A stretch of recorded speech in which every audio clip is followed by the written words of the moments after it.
Dioguinho, me diga uma coisa. Hum, Ó, Aragorn, Legolas, Frodo e Darth Vader. Quem é o impostor? Darth Vader, pô. Darth Vader. Agora eu vou fazer outra coisa aqui, ó. Úrsula Le Guin, Stephen King, Uhum. Octavia Butler e Diogo Ramos. Quem que é o impostor? Ah, já sei. Com certeza já sei, porque não tá escrito Diogo Silva Ramos. Cadê você que não botou meu Silva aí? É verdade. Diogo Silva Ramos, quem é? Você é o impostor? Eu mesmo, eu aqui, ó. Não! Porque aqui, meu amigo, não tem impostor. Roda a vinheta.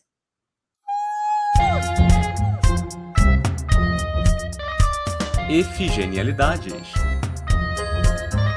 Criatividade e escrita. O podcast do Fantástico Guia. Ô, dona Jana, olha só. Tô aqui com meu caderninho e tô vendo que você não atende todos os requisitos para ser uma escritora e nem para ter um podcast. Que isso? Perdi minha carteirinha de escritora de podcast assim do nada? Exatamente. Que é isso? Você pode desligar esse microfone aí, hein? Pelo amor de Deus, sua impostora. Porque hoje é dia e hoje a gente vai desmascarar aqui metade do mercado editorial.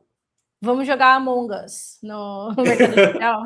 Among Us? Você nunca Cara, lembra? esse Among Us era da época da pandemia. Da pandemia, eu nunca joguei Among Us. Fica aí, eu sou uma impostora gamer também, além disso. Você é uma impostora, dona Jana. Mas eu gostaria de dizer para você que eu tenho esse medo de alguém, algum dia, bater na minha porta e dizer: ô, que esse negócio aí de dar aula de inglês, esse negócio de escrever, esse negócio de ficar aí com o Fantástico Guia, isso não pode não. É isso. Quem é você para estar fazendo isso, dona Jana? Isso é uma coisa engraçada. Você falou assim, de alguém bater na sua porta, não sei o que lá. Mas, para quem não sabe, acho que todo mundo sabe, mas só para quem não sabe, a síndrome do impostor, ela geralmente é uma coisa que vem de dentro para fora.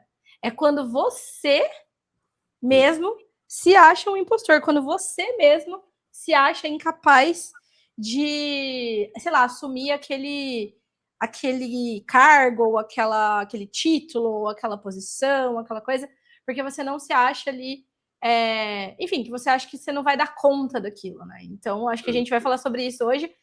Claro que, assim, as pessoas vão querer te impor, às vezes, te falar que você é impostor, mas acho que a síndrome do impostor, ela vai além, ela vai para quando se refere a quando a gente mesmo acha que a gente está usurpando ali o lugar de alguém, ou então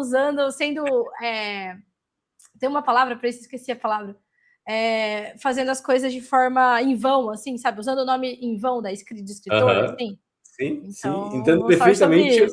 Mas, assim, a síndrome do impostor, Jana, é algo que muito me entristece, porque eu vejo pessoas maravilhosas, super capazes, talentosíssimas, sofrendo horrores com síndrome do impostor, e pessoas que deveriam estar reavaliando alguns comportamentos, algumas falas, alguns lugares que elas ocupam, que não, de forma alguma, sofrem com síndrome do impostor, e talvez por isso estejam onde elas estão, dona Jana. Então, fica aqui o meu apelo para todo mundo que não se acha capaz aí, todo mundo que se acha uma fraude. Se você tem esse sentimento, grandes chances de você ser uma pessoa que exerce a autocrítica de forma demasiada, dona Jana. Sim. Eu ia falar que exercer a autocrítica é um bom sinal, tá? Então, se você tá sentindo algum nível de síndrome do impostor, em geral, pelo menos na minha vivência, recomendável. Um bom sinal. Recomendável, assim, um sinal de que... Ih, você deu uma congelada pra mim, não sei se para os meninos também. Eu tô de boa, os meninos da técnica vão dizer se eu estou congelado ou não, dona Jana, porque se estiverem me silenciando justamente hoje... Congelou. Que isso? Eu tô congelado até agora, eu tô me mexendo aqui. Você tá congelado, tá dando uma cortada que eu acho que a galera achou que... Olha, ó, você ficou falando, não sou escritor, não sei o que lá, ó, alguém aí... Caçaram a minha carteirinha. Mas eu vou continuar, eu não tô nem aí. Vou ficar congelado. Não, mas peraí, eu congelei com uma agora cara... Descongelou, não, agora descongelou. Não, já descongelou, já tá de volta... Entendi, então tá de bom. volta à normalidade. Não, mas, ó, brincadeiras à parte se você tem algum nível de síndrome do impostor, bom sinal, a princípio, tá? De que você realmente tem, como o Diogo disse, autocrítica, de que você é uma pessoa que, né, questiona ali se você realmente... principalmente se você está no começo. Acho que se você está no começo, de certa forma, é natural você questionar se você cabe naquele espaço, se você sabe realmente o que você está fazendo, porque você está aprendendo. Então, acho que faz parte do caminho, falando do meu caminho profissional, assim, quando eu comecei a trabalhar, eu ficava assim, aquele famoso meme, meu Deus, o que eu tô fazendo aqui? Eu tenho só 6 anos, assim, eu lá numa empresa multinacional, trabalhando com engenharia, tipo, o que eu tô fazendo aqui?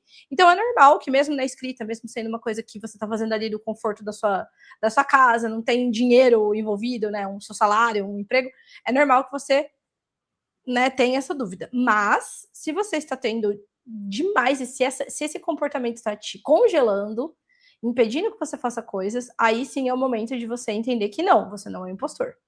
Não, você não precisa ter essa sensação de inaptidão eterna. Exato, eu acho que aí você tocou num ponto importante, né? Que algumas pessoas congelam, né? Assim como eu estava aqui alguns segundos Tava congelada. Ah, foi congelada. isso. E olha que eu não estava lidando com síndrome, já lidei bastante, ainda lido em alguns momentos com uma certa síndrome do impostor, mas existem pessoas perdendo oportunidades maravilhosas e deixando de ocupar espaços que seriam muito beneficiados da presença delas por estarem ali exercendo essa autocrítica demasiada, né? Você está muito crítico de si mesmo, nada tá bom, você não é bom o suficiente ainda. Então, é importante que a gente venha aqui hoje e converse um pouco sobre isso, porque, como você disse, é saudável a gente experienciar algum nível aí de síndrome de impostor, principalmente no começo, né? Quando a gente está começando a exercer alguma atividade. É, de certa forma, uma maneira de você se entender também, né? A síndrome do impostor, ela costuma se apaziguar com o autoconhecimento a partir do momento em que você entende como você funciona, entende quem você é, entende o local que você está ocupando, você tende a lidar melhor também com a síndrome do impostor, mas ela parte muito de um local de validação às vezes. E aí, Jana, a gente precisa saber muito bem onde é que a gente está buscando essa tal da validação. Sim, porque sabe o que acontece? Não é todo mundo que tem síndrome do impostor, e aí que a pessoa, em vez dela se colocar de uma forma, olha, eu faço isso, eu tenho essa experiência, siga-me se você achar que eu sou uma pessoa boa a ser seguida, que é o razoável, que é qualquer pessoa que tem ali uma formação, que tem sei lá, ou não uma formação, mas uma experiência, e pode compartilhar com isso. Se a pessoa se coloca num local de uma autoridade muito certeira, é muito inquestionável, é muito, sabe, até forçada, assim, eu acho que uma pessoa que tá sob aquela síndrome do impostor, que tá com aquela sensação de que já não sabe nada, é muito fácil você ceder e meio que ser predado por esse tipo de o oposto da síndrome do impostor, o oposto da síndrome do impostor, né? Então eu acho que é muito fácil você acabar até refém, sabe, de pessoas que se colocam como sabichões absolutos ali de um determinado assunto, e você que, imagina, você sequer sabe se você cabe naquele contexto, você não vai saber avaliar se, pô, essa pessoa realmente vai poder me validar como alguém que faz certo, como alguém que, sei lá, tá alcançando coisas legais, sabe? Às vezes, até quando você tem coisas concretas para questionar aquela pessoa. Então, às vezes, assim, a pessoa tá falando de publicação, você tem uma publicação numa editora melhor do que aquela pessoa, mas porque ela tá ali se colocando de uma forma vocal, de uma forma de posição de autoridade, você cai nessa armadilha de repente, se questionar perante a autoridade dessa pessoa, né? Então, isso quem você busca validação, em quem você busca validação, porra, é essencial, assim, porque você pode estar buscando validação em lugares muito aquém ali de pessoas que realmente sabem o que estão fazendo. Então, a gente, já que você trouxe essa questão de pessoas que não sofrem com o síndrome do impostor, né, de pessoas que não exercem autocrítica, são essas pessoas que acabam conseguindo aí encher salas e, às vezes, auditórios com 500 pessoas pagando para fazer uma imersão. E aí quando você para ouvir realmente aquela pessoa ali falando, eu tenho certeza que você sabe de quem eu tô falando, porque não é uma pessoa só. Então, isso que eu ia falar, eu sei de várias. 98% dos coaches que você imaginou agora Sim. podem ocupar essa posição, assim. Sim. Muitas vezes a gente vê que essas pessoas que muitas vezes não exercem autocrítica, pessoas que não têm medo de fazer o que elas tiverem que fazer para chegar a algum lugar, por exemplo, são Seja pessoas... correto ou não. Seja correto ou não, a pessoa não está nem aí se ela entende realmente de um assunto ou não. Ela não está nem aí para isso. Ela vai gravar um vídeo como se ela fosse especialista naquilo.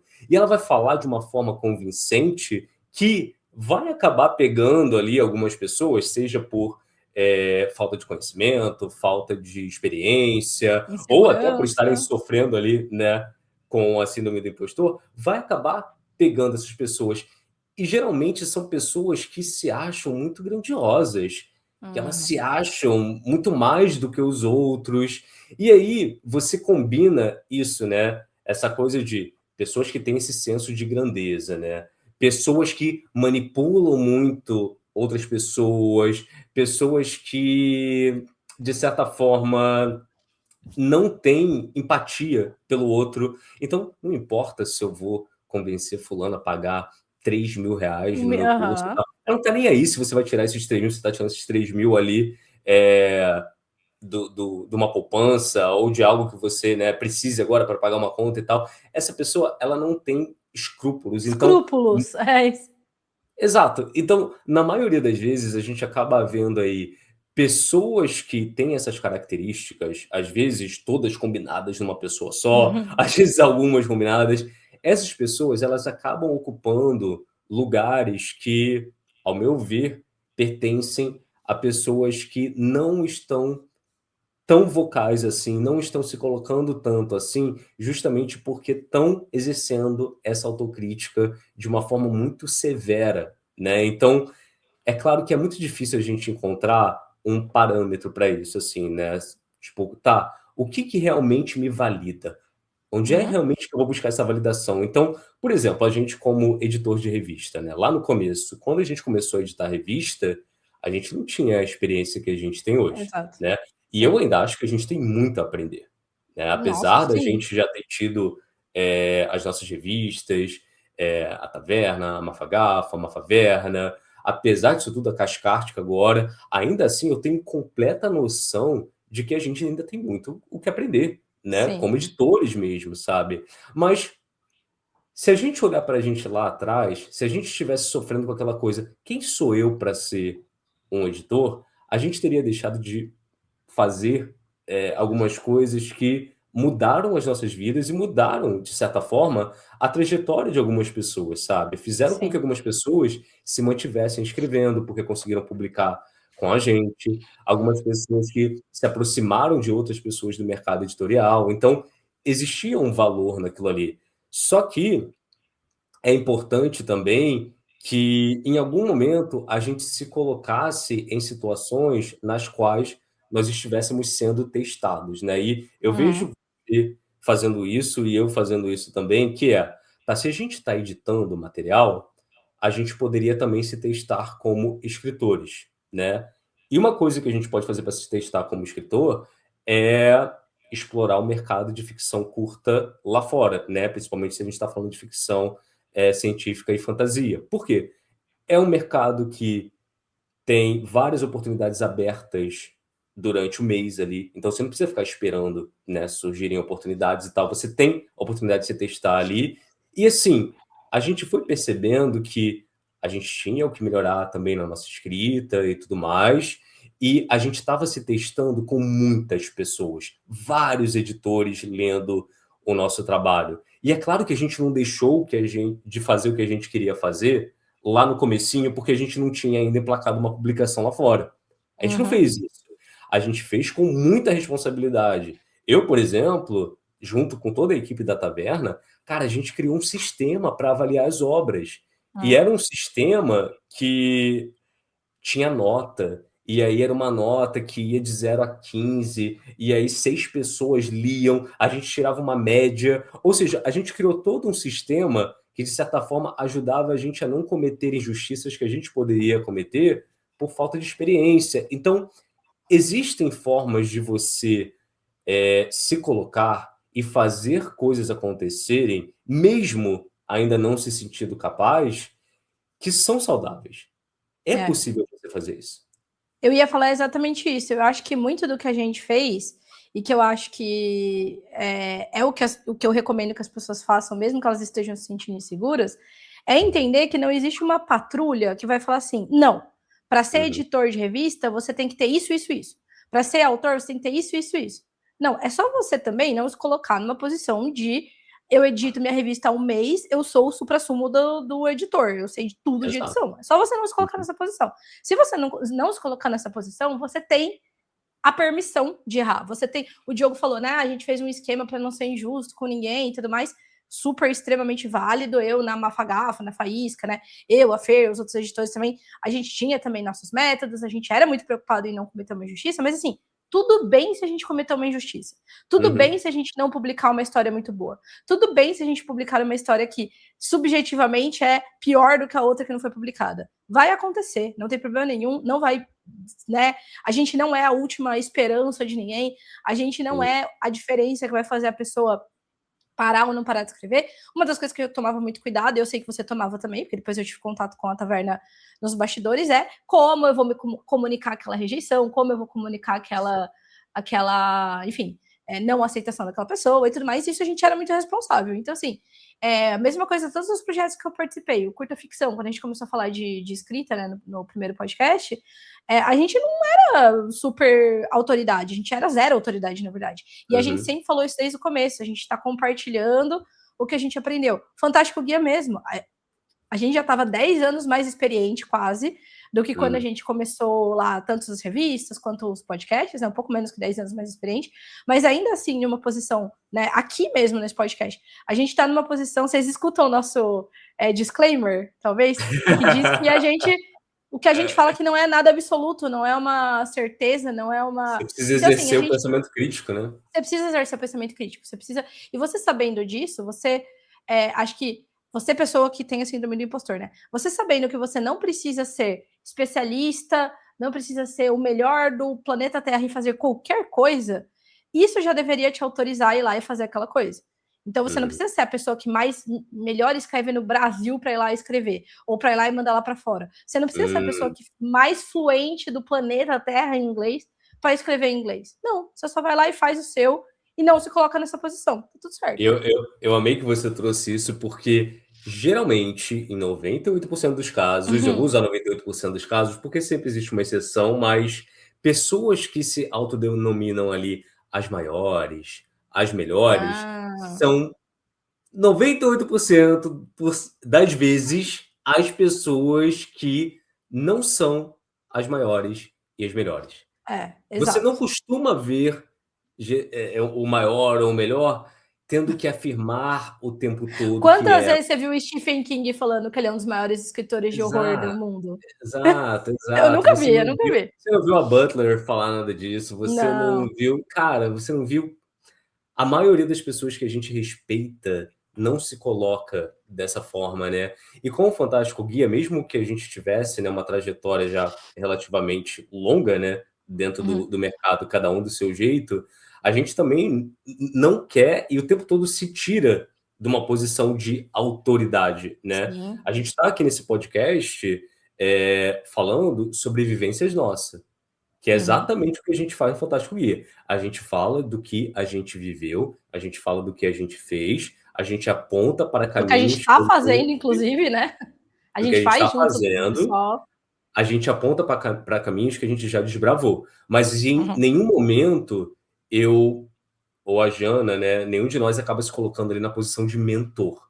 E, novamente, pode ser que algumas pessoas que ofereçam, né, serviço de mentoria e tal, realmente agreguem. A questão é, o termo mentor foi banalizado. A gente sabe disso, a gente sabe que hoje em dia qualquer um se diz mentor de qualquer coisa. Então, a partir do momento no qual a gente tem essas pessoas aí que não têm um mínimo senso de autocrítica se colocando como autoridade o tempo todo, a gente também tem que perceber que, olha, dá para a gente fazer isso sem que a gente vá por esse caminho. A gente não precisa, né, ir por um caminho aí de charlatanismo. A gente não precisa ir para isso. A gente pode fazer o que a gente quer fazer, desde que nós estejamos sendo honestos, né, com o que a gente está entregando. Então, eu acho que é muito importante a gente dizer isso aqui, justamente porque essa coisa de muitas pessoas boas não se colocarem, né, por medo, né, dessa síndrome do impostor aí, faz com que esses espaços, que são muito importantes, sejam ocupados por essas pessoas que estão, de certa forma, com uma autocrítica bem deturpada, né? Sim. Eu queria falar um pouquinho sobre o fenômeno, que eu acho que tem muito a ver com as redes sociais, assim, né? Que é as pessoas se colocarem nessa posição de impostor ali num determinado assunto, porque elas não têm muitos seguidores, porque o que elas estão fazendo não está sendo extremamente elogiado, e comentado, e divulgado e tudo mais. Então, eu acho que acontece um pouco disso também, das pessoas, principalmente com as redes sociais, mais do que a internet no geral, as pessoas esperarem uma aclamação instantânea e ela se permitir ter autoridade. Quando eu digo ter autoridade, não se colocar como a pessoa que é autoridade no país, mas ter autoridade. Tipo, eu tenho autoridade para falar sobre publicar lá fora. Porque eu já publiquei algumas vezes. Significa que eu sou a pessoa mais publicada, a melhor do planeta? Não, mas eu tenho autoridade. Eu tenho autoridade, inclusive, para falar sobre enviar lá para fora. Você, Diogo, tem autoridade. Todo mundo que já enviou X vezes lá para fora, ou às vezes não é nenhuma quantidade, tem autoridade para falar sobre isso. Eu não estou me colocando como uma autoridade. Então, assim, eu acho que você não precisa de uma validação externa, necessariamente, para se colocar nessa posição de autoridade. Muito menos quando você não está falando para um público. Porque, assim, aqui a gente está se colocando como, no podcast, por exemplo, a gente espera ter ouvintes, obviamente. Então, a gente está colocando esse conteúdo, ele é destinado para outras pessoas ali consumirem e, né, analisarem se faz sentido ou não e tudo mais. Mas quando você está escrevendo, principalmente no começo, claro que você está procurando leitores, mas você está querendo colocar suas coisas no mundo. E você não vai precisar o tempo todo ter um monte de gente aplaudindo, falando que é bom, falando que é incrível. E vice-versa também. Se você coloca alguma coisa sua no mundo e você tem um feedback negativo, uma resenha na Amazon, criticando alguma coisa. Não estou nem dizendo que precisa ser maldosa, só criticando alguma coisa. Você não pode depositar sobre esse feedback toda a fundação daquela sua autoridade. Então, assim, não, se eu estou sendo criticado, ou se eu não estou sendo bem avaliado, bem comentado por aí, então, o que eu estou fazendo aqui? Estou no lugar errado, entendeu? Acho que a gente tem que tomar muito cuidado com isso, assim. Eu concordo com você. E, assim, quando a gente fala dessa coisa de reparar na reação do outro o tempo todo, é uma das piores coisas que você pode fazer. Você não pode ficar medindo o seu sucesso por como as outras pessoas estão reagindo, né? Exato. É claro que a gente precisa do outro para ter esse feedback, mas quem é esse outro? Quais são essas pessoas que você está colocando ali no lugar de poder validar ou não o que você está fazendo, né? Porque é importante que você entenda que, uma vez que você se colocou nesse lugar de quem, eu preciso de uma validação e tal, eu tô olhando como a Jana tá reagindo. Será que a Jana tá gostando do que eu tô falando agora? Será que você tira a atenção do que você deveria estar fazendo, sabe? E isso, imagina eu, Jana, quando eu comecei a dar aula, cara, era bizarro. Porque assim, você sai da faculdade, você não sai da faculdade preparado para entrar numa sala de aula. Todo mundo Isso em sabe. qualquer profissão. Eu indo trabalhar numa indústria, eu não sabia o que eu estava fazendo. Você não entra numa sala de aula recém-formado ali, sabendo o que você está fazendo. E eu diria mais, você vai passar uns bons anos aprendendo o que você deve ou não fazer. E faz parte da trajetória.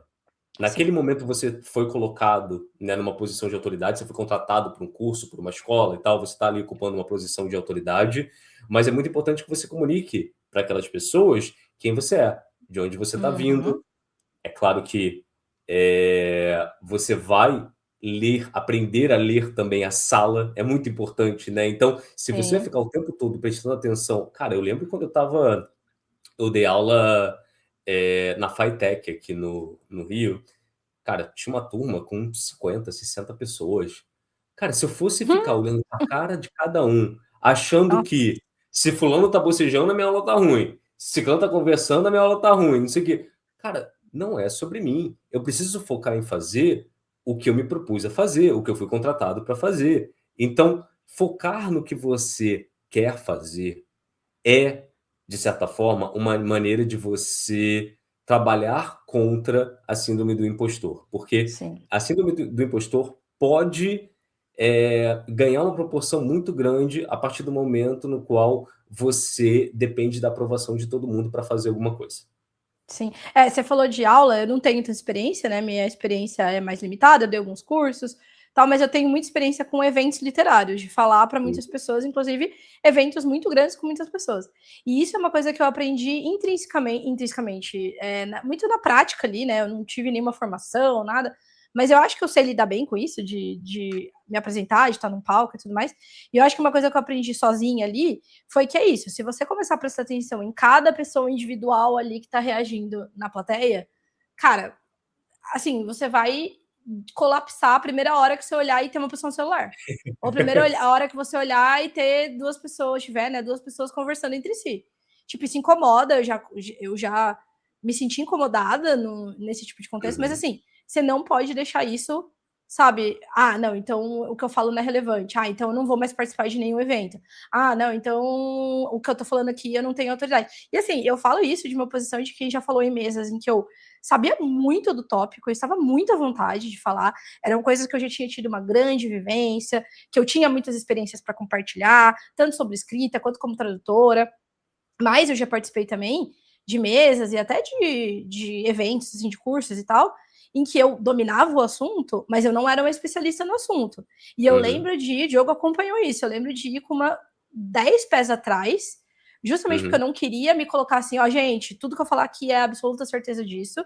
Eu, né, fui muito honesta e eu recebi os feedbacks e tudo mais e consegui trabalhar com aquilo, mas eu tive que me colocar muito na minha cabeça ali de que eu não podia me deixar abalar por coisas individuais. Então, assim, se eu recebia o feedback de 30 pessoas e um era ruim, significa que 29 feedbacks eram ou neutros ou positivos. Então, eu tava no caminho certo. E aí eu meio que foquei nisso, assim, porque é isso, não dá para você. Então, assim, uma dica, né, até para quem estiver nessa posição. O Diogo pode dizer mais como sala de aula, eu posso dizer mais como essa coisa do evento, ou você foca em uma pessoa ali que tá prestando atenção em você e ignora todo o resto, ou você foca num ponto neutro ali e vai falando, entendeu? É importante isso. Eu quero ir um pouco além disso que você trouxe, sabe? É importante focar nessa pessoa ou nessas pessoas que estejam ali balançando a cabeça, sabe? Rindo para você e falando, cara, que legal. Aquelas pessoas que estão se deliciando com o que você está fazendo. Mas foque em você também, sabe? Foca no seu. Faz o seu. Faz o seu, mas faz assim, sabendo o que é que você quer colocar no mundo, sabe?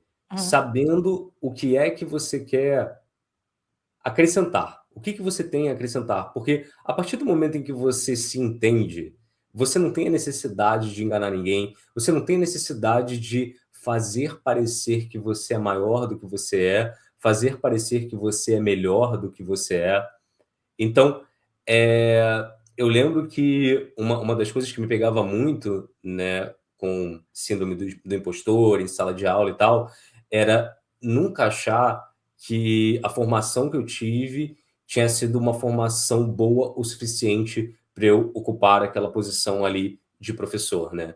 E, é claro, minha formação teve falhas, assim, eu vejo ali até pela idade que eu tinha quando me formei e tal, eu não tinha um comprometimento que me fez ali absorver tudo que eu tinha para absorver e tal, mas ao mesmo tempo eu comecei a entender que a formação de todo mundo tem falhas, sabe? A gente vai acabar em algum momento deixando algo a desejar, mas isso não anula o que você tem a acrescentar. Isso não anula o que você tem a trazer de bom, mas é importante que você esteja ciente de quais são as suas fraquezas, que você esteja ciente de quais são as suas limitações. Sim. Isso é muito importante. E eu acho que o grande problema mora justamente aí, sabe? Porque isso parte de autoconhecimento e isso parte de um local no qual, até você chegar nisso, você precisa cometer erros. sabe? E aí dói, sabe? Você cometer esses erros, dói você se colocar em algumas situações e você fala, ai, porra, nossa, eu não devia ter me metido nisso aqui. Vacilei. O que eu tô fazendo, sabe? Porra. Mas mata no peito, dá o seu melhor. Dá o seu melhor, eu acredito que seja uma das maiores lições que eu aprendi, assim, porque se eu olho para as pessoas que tiveram aula comigo há 15 anos atrás, eu tenho certeza que elas tiveram aula com o Diogo, que era um professor muito pior do que o que eu sou agora. Mas aquelas pessoas tiveram aula com o melhor que eu podia dar ali, isso eu tenho certeza, porque eu estava engajado com o meu melhor. E aquelas pessoas me param na rua hoje em dia e falam, caraca, Diogo, nossa, teacher, tio de inglês. Cara, e essas pessoas me param na rua, elas olham pra mim e falam, cara, eu amava a tua aula. Nossa, era muito maneiro, não sei o quê. Eu falo, pô, você devia fazer aula agora. Porque assim... É verdade. Vou te dar um reembolso. Vou te dar um reembolso, você faz de novo, vamos fazer de novo aqui. Deixa eu repetir, sabe?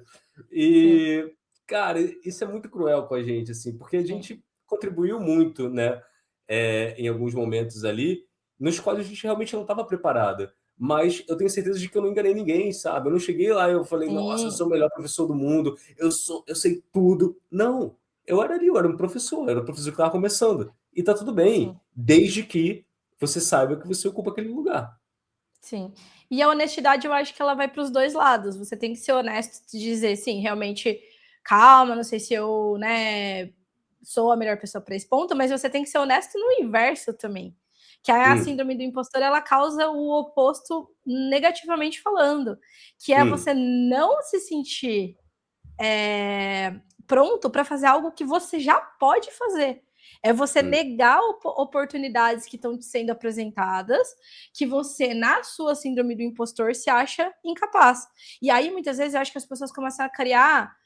sabe, a gente brincou, né, da carteirinha, a gente estava falando disso, mas as pessoas começam a criar regras mirabolantes na cabeça delas que validam ou não validam ela para uma determinada coisa. Então, assim, Jana, dá um curso sobre tal tópico? Ai, mas eu nunca falei sobre esse tópico antes. Eu, sei lá, vou dar um exemplo que não é real, assim, mas, Jana, dá um curso de tradução sobre quadrinhos, por exemplo. Aí eu vou começar, pô, mas eu já traduzi muito quadrinho, mas não é a coisa que eu melhor traduzo, não é a coisa que eu mais traduzo, não é a coisa pela qual eu sou mais conhecida. Tem o Érico Assis é o maior tradutor de quadrinhos do Brasil. Deveria ser o Érico, não eu. Sei lá. Então você começa a entrar nessa coisa e assim, não, pô, eu traduzi quadrinho, eu traduzi bastante quadrinho. Eu tenho uma experiência, né? Tô dando, de novo, isso nunca aconteceu, mas tô falando de um tópico que seria que eu, Jana, síndrome do impostor exística, talvez negasse, e aí hoje, pensando de uma forma racional, sem esse contexto, né, sem isso acontecer de fato, eu posso falar, não, eu poderia dar um curso sobre quadrinhos. Basta, de novo, você nos colocar, gente, eu sou a melhor tradutora de quadrinhos do planeta Terra, vou dar aqui para vocês essa experiência aqui que é inquestionável, né? Mas tem que tomar muito cuidado, porque assim, cara, quero até pedir para o pessoal aí deixar no chat uma coisa que você negou, uma oportunidade que você negou, e hoje você se arrepende, porque na época você achou que você não era capaz de fazer, mas hoje, olhando em retrospecto, você sabe que você teria feito muito bem, e muito melhor que outras pessoas que já tinham, que fizeram depois de você e que fizeram naquela época. Porque assim, eu consigo listar, cara, assim, eu vou ser bem sincera, eu não consigo listar tantas oportunidades assim que eu neguei, porque eu acho que, tipo, não que eu, né, tenha sido oferecida tantas oportunidades incríveis em momentos do time no começo da minha carreira. Geralmente as minhas oportunidades mais legais vieram já mais agora, que eu já tenho mais experiência, que eu realmente pude aceitar ali, com um pouquinho de síndrome do impostor, mas eu consegui aceitar. Mas assim, no começo da minha carreira eu consigo pensar uma outra coisa assim que eu neguei, uma outra coisa que eu não vou nem dizer que eu neguei porque me ofereceram, vou falar o que aconteceu. De abrir um edital, por exemplo, e eu falar, não vou mandar para esse edital. Não vou mandar porque eu não tenho cacife para isso. Então eu consigo pensar. E aí eu penso hoje, olhando em retrospecto, o que eu escrevia naquela época realmente não era a melhor escrita do planeta Terra. E era pior do que o que eu escrevo hoje. Mas eu sei de outras pessoas que mandaram na mesma época que até hoje eu acho que em alguns contextos ali não tem tanta experiência, ou não tem tanta vivência, ou tanta, entre muitas aspas, qualidade de escrita quanto eu. Assim. Apesar de ser uma coisa subjetiva, acho que a gente consegue comparar, assim. Entendi. Cara, eu acho muito cruel. Muito cruel mesmo, assim, você se privar de algumas oportunidades porque você deixou a síndrome do impostor falar mais alto. Porque são justamente essas oportunidades que vão fazer com que você tenha a oportunidade de melhorar. Porque Sim. são essas oportunidades que você não se acha capaz, mas que talvez você seja. Por quê? Alguém viu valor em você. Alguém olhou para você e Sim. falou: Ô, Jana, você não quer vir aqui traduzir isso aqui, não? Você não quer vir aqui dar esse curso aqui, não? Então, assim, alguém viu valor. Sim. E se você já está despertando isso em outras pessoas, por que não? Por que não se dar essa chance? Se esse julgamento aí já veio de outra pessoa, por que é que você não pode se dar a oportunidade de fazer isso acontecer? Então, esses momentos são justamente os momentos nos quais você aprende que se você não der alguns passos ali, sem que você tenha 100% de certeza que você está preparado, você nunca vai saber se você estava. Exato. E aí ferrou tudo. Porque, cara, Exato. eu lembro quando eu comecei a dar aula, que eu comecei num curso ali na Tijuca, e, cara, foi um dos melhores lugares para eu começar, porque eu lembro que o dono do curso, ele chegava para mim e falava: "E Diogo, você já deu aula para avançado? Você já deu aula para Já. criança? Você já deu aula para não sei o quê?" E eu nunca tinha dado. Eu falava: "Já, claro! Claro que eu já dei aula! Porque como não?" E, pô, é claro que eu precisava do dinheiro. Então, isso era uma força motriz ali, né? Eu não tinha muito como dizer não, porque, porra, eu estava num momento realmente no qual eu precisava muito fazer grana, mas ao mesmo tempo eu não me arrependo de ter dito sim para nenhuma dessas oportunidades, porque eu aprendi muito. E o que Sim. fez a diferença foi o comprometimento que eu tive quando eu peguei cada uma daquelas turmas, Ah, sim. sabe? Não, Que e isso foi até pegar você ter validação ou não, e você tem que ter esse comprometimento. Ah, eu sim, me sinto pronto, você tem que ter comprometimento. Eu não me sinto pronto, você tem que ter comprometimento. O problema é seu. sim, Só tem. exato, exato. E assim, eu dava aula de preparatório, eu ainda não tinha nenhuma certificação. E eu estava lá dando aula, eu não tinha me validado. Eu não tinha ido lá e feito a prova, sabe, para saber como é que eu me sairia, sabe. E aí foi muito legal que eu acho que eu já contei essa história, não sei se foi aqui, em algum momento do Fantástico eu falei disso, né, no qual o curso de inglês para o qual eu trabalhava, um outro curso já, né, que aí já é um curso maior e tal, ele dava um aumento salarial se você tivesse o CPE, que é o Tá. maior exame de certificação Certificação. ali, o mais alto de Cambridge, né. E eu tinha acabado de entrar, e aí o mentor da filial achava que: "Olha, eu acho que você ainda não está preparado para fazer o CPE, eu acho que você está preparado para fazer o CAE. Você tem que fazer o CAE antes, cada etapa é uma etapa e tal". E eu falei: "Quer saber? Foda-se, eu vou fazer Ah, o é? CPE". Você acha? O problema é E seu. assim, custava uma grana, custava R$ 600 há vários anos atrás, né. Então, assim, era uma grana o bagulho pra fazer, era uma grana. Cara, eu me ferrei aquele ano, porque eu fiquei doente várias vezes, eu quase não conseguia assistir a aula do preparatório, tinha um preparatório para professores lá, eu não conseguia assistir a aula direito e tal. Eu estava me borrando de medo, mas eu fui lá, eu fiz a prova, eu passei. Sabe? Sim. E aí é aquela sensação de que eu estava dando aula para preparatório e eu estava realmente já preparado para isso. E mais bem preparado do que o mentor achava que eu estava. Sim. Esfregou na cara dele ainda. Não precisei, não Não, precisei. não Ah, precisa. às vezes a gente tem também que falar: "Olha, pô, É. fulano", né. Mas assim, é importante dizer isso, sabe? Porque às vezes a gente está até mais preparado do que a gente acha que tá, Sim. E às vezes, entendeu? assim, também, quando a gente não tá 100% preparado, mas a gente quer topar aquilo, você tem que começar de algum lugar, né? Então, assim, a primeira vez que você for fazer alguma coisa nova, você vai se esforçar mais do que na média, isso faz sentido.